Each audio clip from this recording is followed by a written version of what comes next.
ओम गण गणपते नमः। सभी श्रोताओं को नमस्कार। आप सभी का स्वागत है आपके अपने चैनल अशोक वेदा में। आज आप सुनेंगे अहिल्या देवी की कहानी की।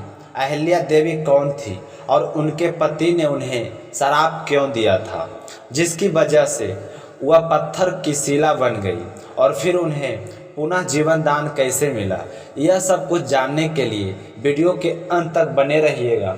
और इससे पहले मैं आपसे कहना चाहता हूं कि इस चैनल पर प्रस्तुत रोजाना की कहानियां आपको कैसे लगती है, कमेंट करके ज़रूर बताना। साथ ही अशोक वेदा चैनल को सब्सक्राइब करके इस पर प्रस्तुत होने वाली रोजाना की वीडियो को ज़्यादा से ज़्यादा शेयर कीजिएगा। और बोलते हैं बोलो गणेश भगवान की जय हो।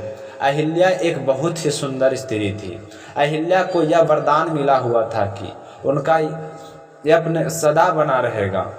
अहिल्या की सुंदरता के आगे स्वर्ग की अप्सराओं की सुंदरता छोटी पर रह जाती थी। इसलिए देवतागण भी अहिल्या के कायल थे। इसलिए एक श्राप के कारण अहिल्या पत्थर की शिला में तब्दील हो गई। अहिल्या की उत्पत्ति पितामह ब्रह्मा जी से मानी जाती है। इसलिए अहिल्या को पिता ब्रह्मा जी की मानस पुत्री भी कहा जाता है। सभी गुणों से परिपूर्ण थी, बहुत ही सुंदर और रूपवती थी। इंद्रदेव भी अहिल्या की खूबसूरती के कायल थे। स्वर्ग के राजा इंद्र अहिल्या के साथ विवाह करना चाहते थे, तो ब्रह्मा जी ने अहिल्या के विवाह के लिए एक शर्त रखी थी कि जो भी तीनों लोगों की परिक्रमा सबसे पहले पूर्ण करेगा, अहिल्या का विवाह उसी के साथ संपन्न किया जाएगा।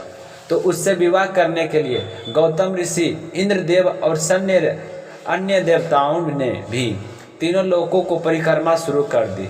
लेकिन गौतम ऋषि ने परिक्रमा के दौरान एक गर्भवती कामधेनु गाय की परिक्रमा की, जिसके कारण पितामह ब्रह्मा जी ने कहा कि कामधेनु गाय तो 3 लोगों में श्रेष्ठ है, इसलिए आपने अपनी परिक्रमा सबसे पहले पूरी कर ली है और मैं आपके इस विचार से अति प्रसन्न हूँ।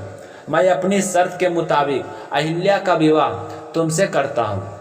तो इस प्रकार ब्रह्मा जी ने अपनी मानस पुत्री अहिल्या का विवाह गौतम ऋषि से करवा दिए। अब जैसे ही इंद्रदेव को पता चला कि अहिल्या का विवाह ऋषि से हो गया है, तो वह बहुत ही क्रोधित हो गए, लेकिन वह अहिल्या को नहीं भूल पाए। इंद्रदेव की उसकी सुंदरता पर बहुत ही अधिक मोहित हो गए थे। तो एक दिन अपने इच्छा के वशीभूत होकर इंद्रदेव पृथ्वी लोक में अहिल्या से मिलने के लिए चले आए। लेकिन अहिल्या के पास अहिल्या के पति महर्षि गौतम रहते थे। तो महर्षि गौतम के रहते इंद्रदेव कोई दूर साहस ना कर सके, इसलिए इंद्रदेव किसी भी तरह अहिल्या से मिलना चाहते थे। तो उससे मिलने के लिए उन्होंने एक योजना बनाई और उस योजना में चंद्रमा भी शामिल कर लिया और चंद्रमा से कहने लगे कि जब महर्षि गौतम प्रातः काल गंगा स्नान के लिए जाएंगे, तो उस समय का लाभ उठाकर मैं अहिल्या को प्राप्त कर लूँगा। तो चंद्रदेव ने कहा कि हमें कुछ ऐसा करना होगा कि महर्षि गौतम रात को ही स्नान करने के लिए चले जाएंगे। तो चंद्रदेव ने मुस्कुराते हुए कहा कि तुम ऐसा करना कि अर्धरात्रि को ही बाघ दे देना। तो चंद्रदेव के कहे अनुसार मुर्गे ने जब आधी रात हुई तो बाघ देनी शुरू कर दी। तो बाघ सुनकर महर्षि गौतम समझे कि सवेरा हो चला। वह तुरंत उठे और गंगा तट पर स्नान करने के लिए चल गए। महर्षि गौतम के जाते ही इंद्रदेव ने गौतम महर्षि का रूप धारण किया और उनके घर में प्रवेश कर गए तथा पहरेदारी के लिए चंद्रमा को बैठा दिया। ऋषि गौतम जब गंगा तट पर पहुँचे तो उन्हें अलग ही आभास हुआ। उन्हें लगा कि अभी तक सुबह तो नहीं हुई है, क्या कारण है। यह सोचते हुए उनके मन में संदेह उत्पन्न हो गया। तभी गंगा मैया ने प्रकट होकर महर्षि गौतम को बतलाया कि यह सब कुछ इंद्रदेव ने जाल बुना है। वह अहिल्या की सुंदरता से मोहित होकर उसके साथ कुत्कित करने के भावना से पृथ्वी लोक पर आए हुए हैं। तो यह सुनते ही महर्षि गौतम बहुत ही क्रोधित हो गई और तेजी से उल्टे पांव अपनी कुटिया की तरफ आए तो देखा कि कुटिया के बाहर चंद्रमा बैठे हैं। तो गुस्से में महर्षि गौतम ने चंद्रमा को श्राप दे दिया कि राहु की कुदृष्टि तुम पर सदा बनी रहे। इसी श्राप के कारण चंद्रमा को ग्रहण लगता है। गुस्से से लाल पीले हुए महर्षि गौतम ने अपने कमंडल से चंद्र पर प्रहार भी किया था। कहा जाता है कि इसी कारण चंद्रमा में दाग है। इंद्रदेव को जब अभ्यास हुआ कि महर्षि गौतम आ गए हैं तो वहाँ से भागने लगे, तो महर्षि गौतम ने इंद्र को श्राप दिया कि आज के बाद तेरी पृथ्वी लोक में कभी भी पूजा नहीं की जाएगी। तो इतना सुनते ही इंद्रदेव अपने असली रूप में आ गए, लेकिन अहिल्या की कोई गलती नहीं थी। उनके साथ तो इंद्रदेव ने छल किया था, परंतु क्रोध में आवेश में महर्षि गौतम को सच्चाई दिखाई नहीं दी और उन्हें बिना सोचे समझे अहिल्या से कहा कि तुम अनंत काल तक शिला का रूप धारण कर लो। तो अपने पति के श्राप से अहिल्या उसी समय पत्थर की शिला में बदल गई। जब महर्षि गौतम को गुस्सा शांत हुआ तो तब उन्हें अभ्यास हुआ कि सारे प्रकरण में अहिल्या की तो कोई गलती नहीं थी और मैंने बिना सोचे समझे उनको श्राप दे दिया।